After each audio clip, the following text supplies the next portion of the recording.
আসনে নির্বাচন করার এককভাবে কোনো প্ল্যান প্রোগ্রাম আছে কিনা? দেখেন, আপনার প্রশ্ন খুবই গুরুত্বপূর্ণ। আমি জানি না, ওই জরিপ আমি দেখি নাই। যদি ওই জরিপে এরকম এসেই থাকে, সেটা আমাদের কোনো কৃতিত্ব না, এটা আল্লাহ রাব্বুল আলামিনের কৃতিত্ব। সমস্ত কৃতিত্ব আমি আল্লাহকেই দিচ্ছি।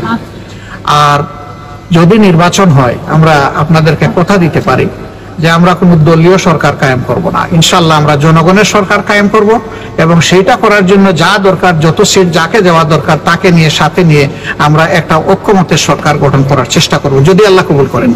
আর যদি আল্লাহ অন্য কাউকে কবুল করেন, তাহলে আমরা তাদেরকে কোরআনের মূলনীতির ভিত্তিতে আমরা তাদের সাথে হ্যান্ডেল করব। তাওয়ানু আলাল বিররি ওয়াত তাকওয়া ওয়ালা তাওয়ানু আলাল ইসমি ওয়াল উদওয়ান। আল্লাহকে ভয় করা এবং ভালো কাজে তোমরা পরস্পরকে সহযোগিতা করো, অন্যায়ের কাজে সহযোগী হইও না।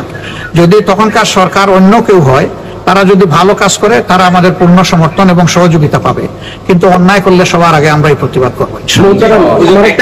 আসলে এ পর্যন্ত যতজন শহীদের পরিচয় পাওয়া গেছে, আলহামদুলিল্লাহ আমাদের লোকেরা সব পরিবারে পৌঁছে গেছে।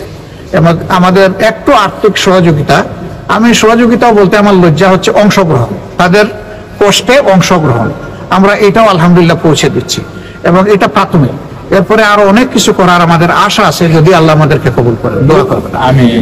জামাতে ইসলামের পক্ষ থেকে কোনো মামলা হবে না, কিন্তু ক্ষতিগ্রস্ত পরিবার, ভিকটিম পরিবার, তারা যদি কোনো মামলা করতে চায়, আমরা তাদেরকে সহযোগিতা করব, বাধা দেব না। কারণ আমি আগেই বলেছি যে ন্যায় বিচার পাওয়ার অধিকার সকল নাগরিকের আছে।